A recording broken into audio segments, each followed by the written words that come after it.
નમસ્તે વિદ્યાર્થી મિત્રો, લાસ્ટ આપણે જોયું હતું ક્લાસિકલ ફિઝિક્સની અંદર જે ખામીઓ છે એ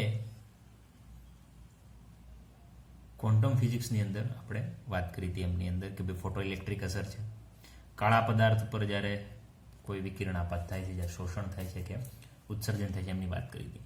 તો એ બે ટોપિક ઉપરથી આપણે ત્યાં સુધી પહોંચ્યા હતા કે જે પણ વિકિરણ આવે છે એમને તરંગ પ્રકૃતિ, તો એ તરંગ પ્રકૃતિની અંદર ભૂલ છે તો એ કણ પ્રકૃતિ સાબિત થઈ.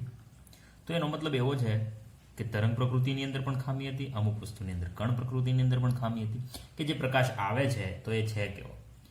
હવે કોઈ એક સિક્કાની બે બાજુ હોય તો આપણે એક સાઈડ જ પહેલાં જોઈશું ને, બરાબર છે. બંને સાઈડ આપણને એક સાથે દેખાતી નથી, પણ એનો મતલબ એવો તો નથી કે બંને સાઈડ નથી. સિમ્પલ વસ્તુ છે. તો વસ્તુ અહીંયા એ હતી કે તરંગ પ્રકૃતિ અને કણ પ્રકૃતિ. હવે જોવા જઈએ તો અમુક પ્રયોગો એવા હતા જે તરંગ પ્રકૃતિને સાબિત કરતા હતા, અમુક પ્રયોગો એવા હતા જે કણ પ્રકૃતિને સાબિત કરતા હતા, બરાબર છે. જેમ કે આપણે કોઈ ટોર્ચ લીધેલી છે અહીંયા અને એમનામાંથી આપણે પ્રકાશ આપાત કરશું તો કણ પ્રકૃતિની વાત કરો તો પ્રકાશ કણ સ્વરૂપે આવે છે,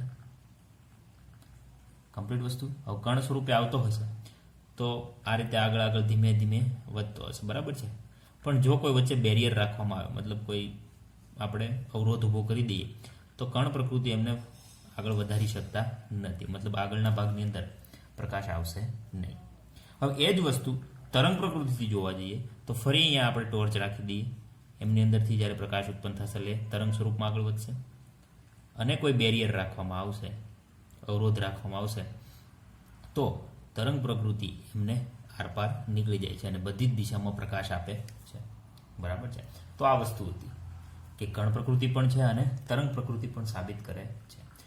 તો જે ફોટો ઇલેક્ટ્રિક અસર છે, આપણે જે ભણ્યા હતા ફોટો ઇલેક્ટ્રિક અસર, એ કણ પ્રકૃતિને સાબિત કરે છે. બીજું ઇલેક્ટ્રોનની વિવર્તન અને વ્યતિકરણ જેવી ઘટના છે, વિવર્તન અને વ્યતિકરણ જેવી ઘટનાઓ એ આપણે આગળ જોઈશું. વિવર્તન અને વ્યતિકરણ શું છે, મતલબ બેરિયર જેવી જ રચના છે. જ્યારે કોઈ પાસ રાખવામાં આવે છે, આપણે પાણીની અંદર કોઈ પથ્થર ફેંકીએ અને જે તરંગ ઉત્પન્ન થાય છે, વચ્ચે જો કોઈ વનસ્પતિ આવશે તો એ વનસ્પતિને પણ વટાવીને તરંગ ઉત્પન્ન થાય છે. તો વિવર્તન અને વ્યતિકરણ જેવી ઘટના છે એ તરંગ પ્રકૃતિને સાબિત કરતી હતી, બરાબર છે. તો આઇન્સ્ટાઈને બંને સાબિત કરી દીધા. ભાઈ મેક્સ પ્લાન્કે જે થિયરી આપેલી હતી એ પણ જોઈ લીધી, અને રુથરફોર્ડ પ્રમાણે જે થિયરી હતી બધા વૈજ્ઞાનિકો કીધું ભાઈ હવે ફાઇનલી ડિસિઝન એવો હતો કે પ્રકાશ એટલે કે કોઈ પણ વિકિરણ છે એ બંને પ્રકૃતિ ધરાવે છે, બંને પ્રકૃતિ ધરાવે છે. બંને કઈ? તો કે કણ પણ છે અને તરંગ પણ છે. સિમ્પલ વસ્તુ સમજ પડી. હવે એની પ્રયોગની વાત કરવા જઈએ તો કણ પ્રકૃતિને કોણ સાબિત કરે છે? ફોટો ઇલેક્ટ્રિક અસર. તો ખાસ કરીને કણ પ્રકૃતિ તમને ક્યારે જોવા મળશે? જ્યારે કોઈ વિકિરણ, ખાસ યાદ રાખજો, ત્યારે કોઈ વિકિરણ કોઈ મેટર ઉપર, અથવા તમે મેટલ પણ લઈ શકો, ધાતુ ઉપર જ્યારે પડે, આપણે પદાર્થ રાખીએ, કોઈ પણ પદાર્થ ઉપર પડે છે અને એમાંથી જો ઇલેક્ટ્રોન ઉપર ઉત્પન્ન થશે તો એ કઈ પ્રકૃતિને સાબિત કરે છે? કણ પ્રકૃતિને સાબિત કરે છે. બાકી તરંગ પ્રકૃતિ પણ એમની છે, કમ્પ્લીટ વસ્તુ.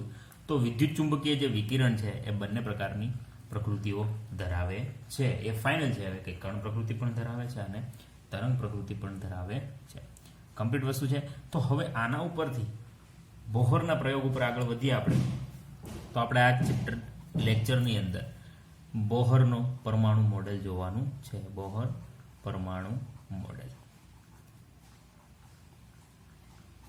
હવે આપણે જાણીએ છીએ સૌ પ્રથમ પરમાણુ મોડેલ આપ્યું થોમ્સને, ખોટું પડ્યું. પ્લમ પુડિંગ કેક જેવું જેમણે મોડેલ આપ્યું, તરબૂચ જેવું મોડેલ આપ્યું. રુથરફોર્ડે મોડેલ આપ્યું. રુથરફોર્ડની ખામીઓથી આગળ વધીએ. જોકે હવે થોમ્સનના પરમાણુ મોડેલને ભૂલી જ જવાનું છે. કેમ? કારણ કે થોમ્સનનું પરમાણુ મોડેલ એકદમ અલગ જ હતું, કમ્પ્લીટ વસ્તુ. પણ રુથરફોર્ડે જે સાબિત કરી દીધું એમની ખામીઓ શું હતી? તો કે ઇલેક્ટ્રોન જે કોઈ ચોક્કસ પથની અંદર મૂવમેન્ટ કરે છે, બરાબર છે. અહીંયા આપણે વાત કરી દઈએ. અહીંયા ધન જે ચાર્જ છે એ પરમાણુ કેન્દ્રની અંદર છે, એમણે કેન્દ્રની ત્રિજ્યા પણ આપી દીધી. ઇલેક્ટ્રોન જ્યાં ફરે છે ત્યાં સુધીની ત્રિજ્યા પણ આપી દીધી એમણે. તો જ્યાં ઇલેક્ટ્રોન ફરે છે સતત એ વેલોસિટી સાથે, ગતિ સાથે એ ફરે છે, તો ત્યાં હતો મેક્સવેલ. એમણે શું કીધું હતું? મેક્સવેલની થિયરી પ્રમાણે જોવા જઈએ જ્યારે કોઈ ચાર્જ પાર્ટિકલ મૂવમેન્ટ કરે છે તો એ જ્યારે પણ મૂવમેન્ટ કરે છે તેમની ઉર્જામાં શું થાય? ઘટાડો.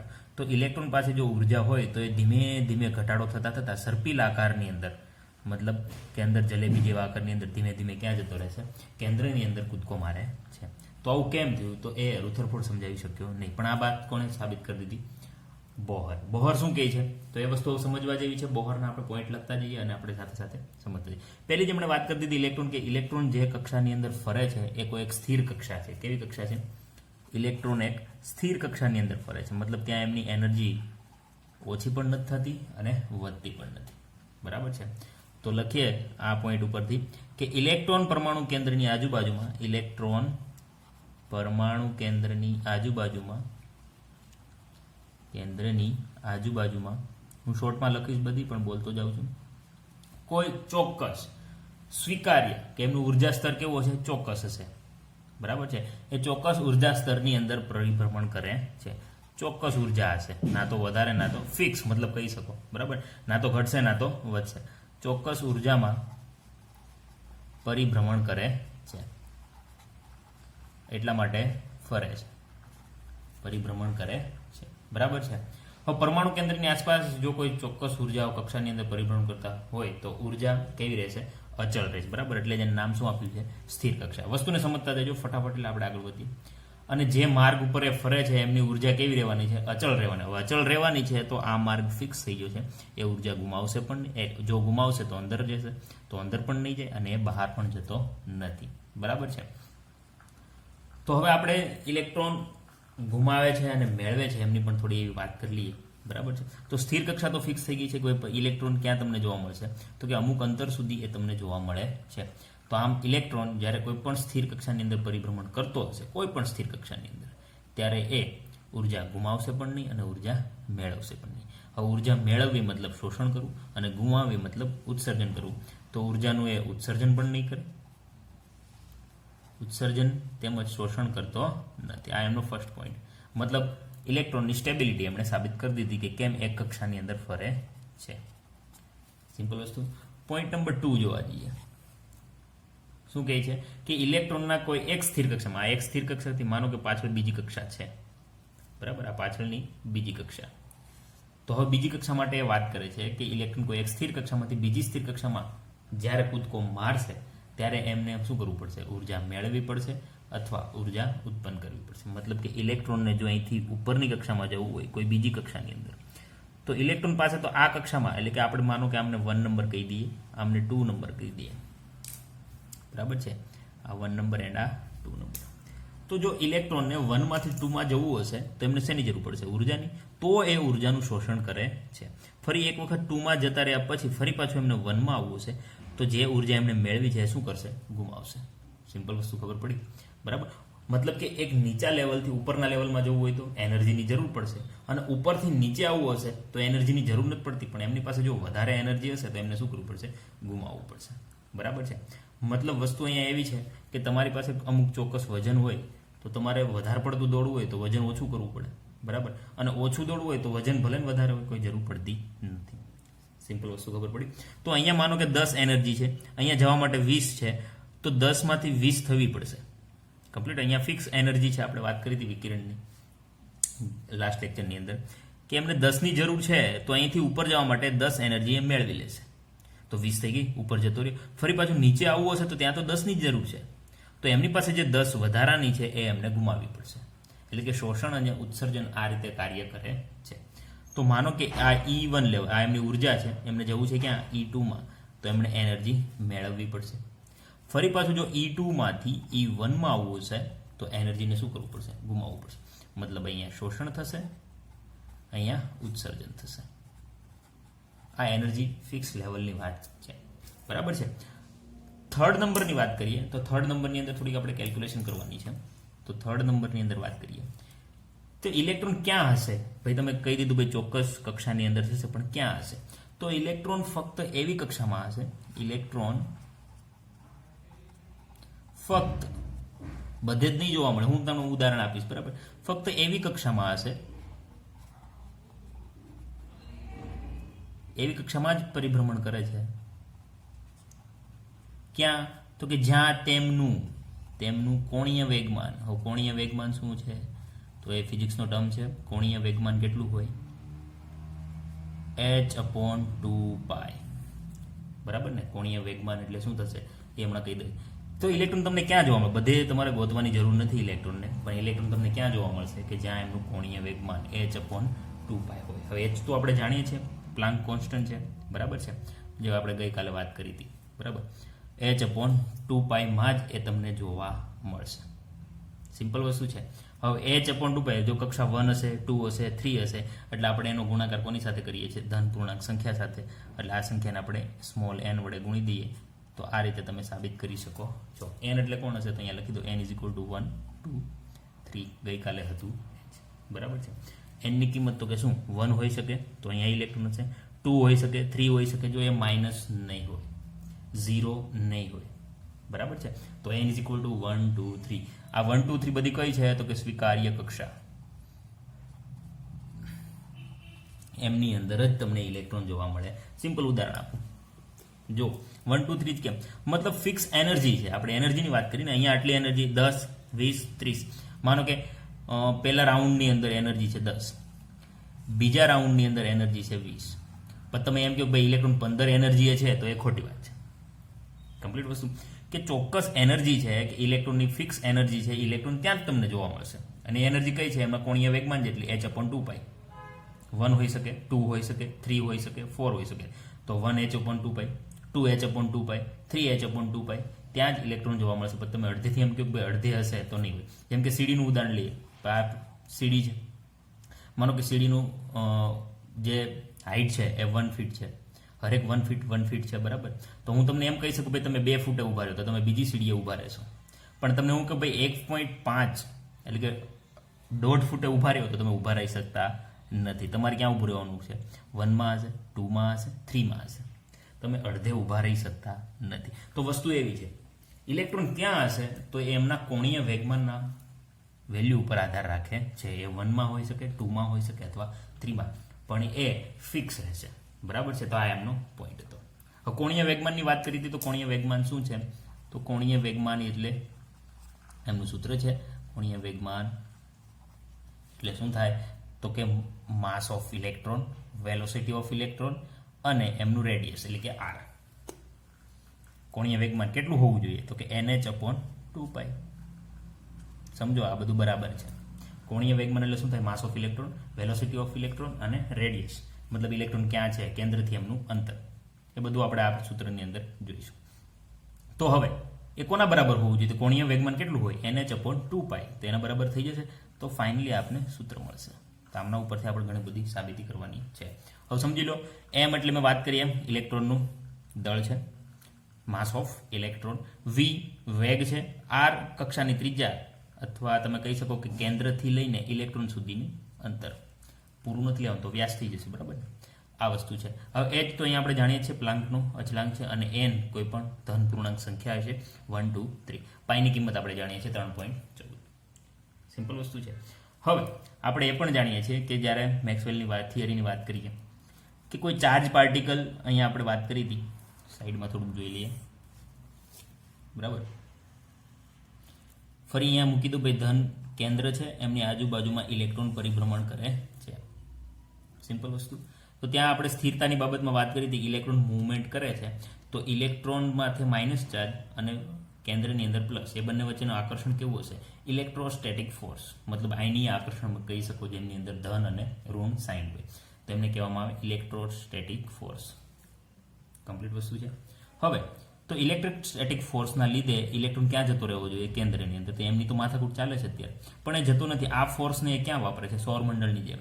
સૂર્ય અને પૃથ્વી વચ્ચે આકર્ષણ છે, તો પૃથ્વી સૂર્ય તરફ કેમ નથી આગળ વધતી? કેમ? તો કે એ જે આકર્ષણ છે એ ક્યાં વાપરે છે? એમને ફરવામાં વાપરે છે, મતલબ એમની જે ગતિ છે એમાં વાપરે છે. મતલબ આપણે કહી શકીએ ને, આકર્ષણને બીજી દિશામાં વાપરે છે.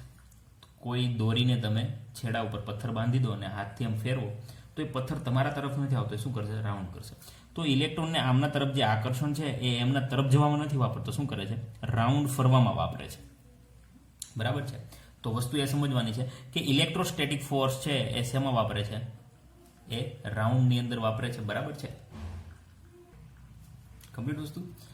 તો એ રાઉન્ડ ફરવામાં જે વાપરે છે એને શું કહેવામાં આવશે? કેન્દ્રગામી બળ. આ ઇલેક્ટ્રોસ્ટેટિક ફોર્સ એટલે મતલબ એમના ચાર્જ ઉપર થાય છે એટલે એને કુલંબિક બળ પણ કહી શકાય છે. કુલંબિક બળ, બરાબર, એ પણ તમે યાદ રાખી શકો છો. હવે એમને આગળ ફરવાની અંદર વાત કરીએ છીએ તો એ જે રાઉન્ડ ફરે છે કેન્દ્રથી તેને કેવું કહેવામાં આવશે? કેન્દ્રગામી બળ. સમજો ફરીવાર, એમને જે આકર્ષણ થાય છે એ આકર્ષણમાં નથી વાપરતો, એ શેમાં વાપરે છે?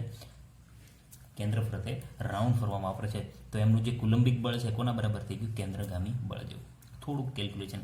હવે કુલંબિક બળ એટલે બે પરમાણુ જે બે કણ છે એમના ઉપર ચાર્જ છે. આપણે ગ્રેવિટેશન ફોર્સની વાત કરી છે, Q1 અને Q2, બરાબર. આમના ઉપર Q1 ચાર્જ હોય તો આમના ઉપર કેવો છે? Q2. એ કેટલો હશે? તો કે બંને વચ્ચેનું જે અંતર છે એમના વર્ગના વ્યસ્ત પ્રમાણમાં, અને અચળાંક પણ છે K. હવે K શું છે? તો અહીંયા સાઈડમાં લખી દઉં છું. K ઇઝ ઇક્વલ ટુ શું થશે? 1/4πε0, અને એમની વેલ્યુ પણ છે 9 × 10⁹ બરાબર ન્યૂટન મીટર સ્ક્વેર સેકન્ડ સ્ક્વેરની અંદર એમનો જવાબ આવશે. તો કેની વેલ્યુ આપણે અહીંયા પુટ કરવાની અત્યારે જરૂર છે, બરાબર. તો આ થઈ ગયું કે જ્યારે કોઈ કુલંબિક બળ લાગે છે બે કણો વચ્ચે, તેમનું ચાર્જ કેટલો હશે? Q1 અને Q2. એમના વચ્ચેનું આકર્ષણ કેટલું હશે? તો કે બંને વચ્ચેના અંતરના વર્ગના વ્યસ્ત પ્રમાણમાં, બરાબર છે. હવે Q1 શું છે? તો કે ઇલેક્ટ્રોન પરનો ચાર્જ, એટલે કે E-, બરાબર, એક ઇલેક્ટ્રોન પરનો ચાર્જ. આપણે વેલ્યુ પુટ કરવાની છે એટલે બધું તમને સમજાવતો હતો. હવે અહીંયા કેન્દ્રની અંદર પણ Q2 છે તો એમના ઉપર પણ ઇલેક્ટ્રોનનો ચાર્જ, એટલે E ચાર્જ તો Q2 ની તમે જગ્યાએ શું મૂકી શકો? E. પણ કેન્દ્રમાં કોણ છે? પ્રોટોન, અને પ્રોટોનને શેના વડે બતાવીએ છીએ આપણે? Z વડે. તો બંનેના મુકાઈ જાય. Q1 ની જગ્યાએ તમે શું મૂકી શકો? E, only E. અને Q2 ની જગ્યાએ તમારે શું મૂકવાનું રહેશે? ZE, બરાબર. અને કેન્દ્રગામી બળ, કેન્દ્રગામી બળને શેના વડે બતાવી શકાય? તો કેન્દ્રગામી બળ છે mv²/r. ચલો સૂત્ર સમજ્યા તમે? તો આ રીતે અહીંયા પુટ કરી શકીએ છીએ. વેલ્યુ પુટ કરીએ કે એમને રાખીએ Q1 ની જગ્યાએ શું મૂકી શકું? E, Q2 ની જગ્યાએ ZE, અને છેદમાં શું આવશે? r² ઇઝ ઇક્વલ ટુ આ એમને રહેશે mv²/r. કમ્પ્લીટ વસ્તુ. જે સામે કેન્સલ થતી હોય એ કેન્સલ કરી દો તો શું થઈ જશે? r² માંથી r કેન્સલ થઈ જશે, બાકી બધું એમને રહેશે. તો અહીંયાથી આપણે v² ને સૂત્ર કરતા બનાવી લઈએ. તો હું આ સાઈડ થોડુંક લખું છું. v² ને સૂત્ર કરતા બનાવી લઈએ તો આપણે શું મળશે? v² ઇઝ ઇક્વલ ટુ, બરાબર, અહીંયા kZe બે વખત છે તો e² થઈ જશે, kZe², અને છેદમાં કોણ આવી જશે? એમ આ બાજુ આવતું રહેશે m × r. એક r કેન્સલ થઈ ગયો, બરાબર છે. તો આ આપણે સૂત્ર મળે છે. હવે આપણે જાણ્યું આગળ શું છે? આ સૂત્રનો પણ ઉપયોગ કરવો પડશે. mvr ઇઝ ઇક્વલ ટુ શું થઈ જશે? nh/2π. અહીંયાથી પણ આપણે વર્ગ કરી શકીએ છીએ એમનું, બરાબર છે.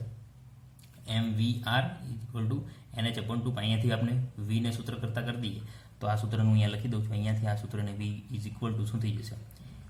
nh/m, અને r ક્યારે આવતા રહેશે? નીચે.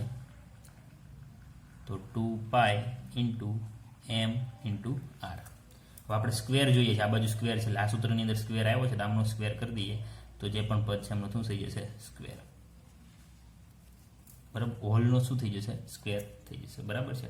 તો ફાઇનલી આપણે અહીંયા સૂત્ર મળે છે v² is equal to n²h² છેદમાં 2 નો સ્ક્વેર થઈ જશે, શું થઈ જશે? 4² π² m² × r².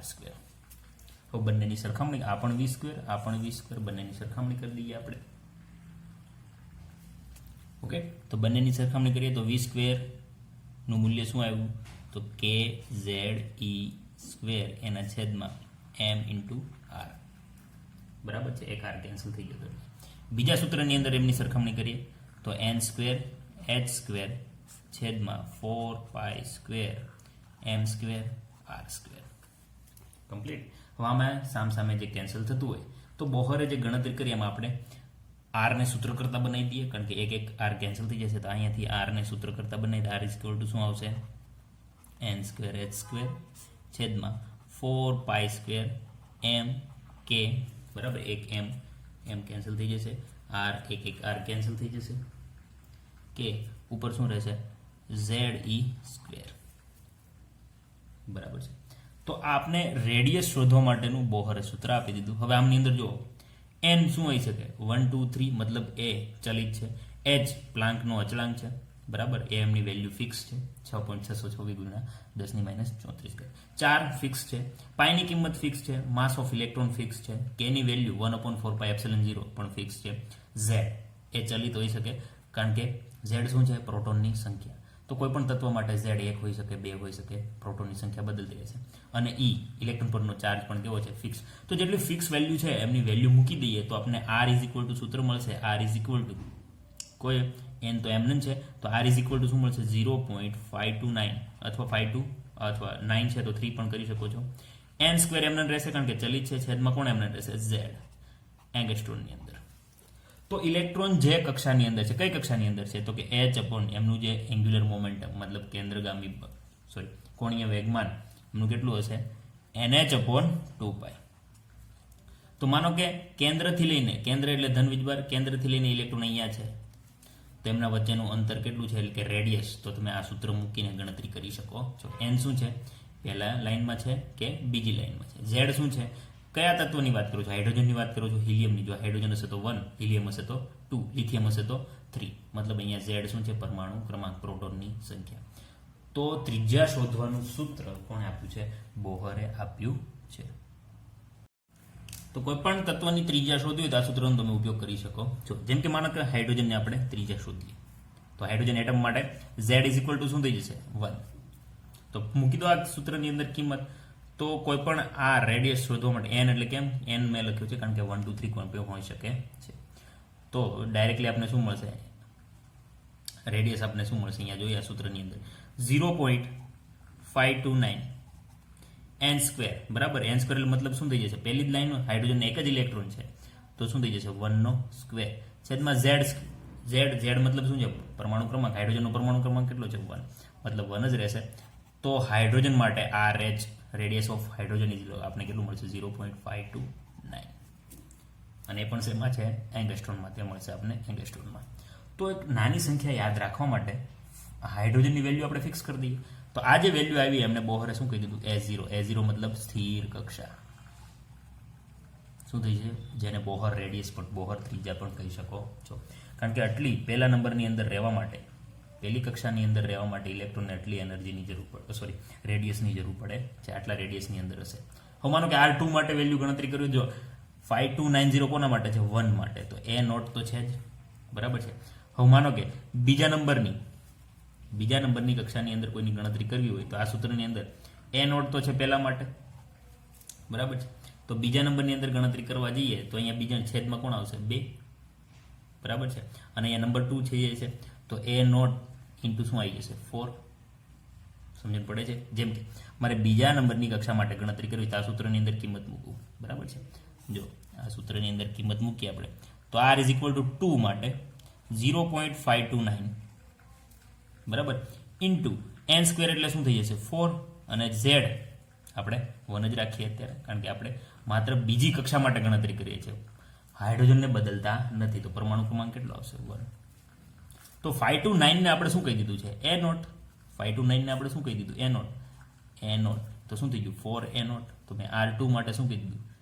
4A0. R3 માટે માત્ર શું કરવાનો? 3 નો વર્ગ. તો કેટલો થઈ જશે? 9A0. R4 માટે 4 નો વર્ગ. બરાબર છે. તો એ રીતે તમને વેલ્યુ મળે છે. કઈ રીતે? તો કે માનો કે આ ધન હોય પરમાણુ કેન્દ્ર તો પહેલી કક્ષાની વેલ્યુ કેટલી? A0. બીજી કક્ષાની વેલ્યુ કેટલી છે? 4A0. ત્રીજી કક્ષાની વેલ્યુ કેટલી થશે? 9A0. ચોથી કક્ષાની વેલ્યુ કેટલી થશે? 16A0. બરાબર છે. આ વેલ્યુ તમે મૂકી શકો છો. અહીંયા આપણે મૂકીએ તો પરમાણુ કેન્દ્રથી પ્રથમ ઇલેક્ટ્રોન લાઇનમાં જો ફરતો હશે એમની વચ્ચેનું અંતર કેટલું છે? A0. A0 થી 4A0 મતલબ વચ્ચેનો ગેપ કેટલો છે? 3A0 નો. એના પછી 5A0 નો. એના પછી 7A0 નો. કારણ કે 9 અને 16 વચ્ચેનો ગેપ કેટલો થઈ જશે? 7A0. જો આ વસ્તુ આપણે અહીંયા સમજવાની હતી. બરાબર છે. તો બોહર પરમાણુ મોડલ પરમાણુ કેન્દ્રથી લઈને ઇલેક્ટ્રોન ફરે છે ત્યાં સુધીની એમની જે ત્રિજ્યા છે એમના માટેની ગણતરી એમણે આપી દીધી અને સારી રીતે આપણે એમની ગણતરી કરી શકીએ છીએ. હવે એ જ રીતે જો જોવા જઈએ તો જે કક્ષાની અંદર ઇલેક્ટ્રોન પરિભ્રમણ કરે છે એમની ઉર્જા કેટલી હશે? તો આપણો 5 નંબરનો જે પોઈન્ટ છે એમણે બોહરે ઉર્જાની પણ વાત કરી દીધી. કે સ્વીકાર્ય અથવા માન્ય કક્ષાની અંદર જ્યારે ઇલેક્ટ્રોન પરિભ્રમણ કરતો હશે, મતલબ આ રાઉન્ડની અંદર પરિભ્રમણ પહેલો, બીજો, ત્રીજો, એમ ત્રીજા તો આપણે શોધી લીધી. તો સ્થિર કક્ષાની અંદર અથવા સ્વીકાર્ય કક્ષાની અંદર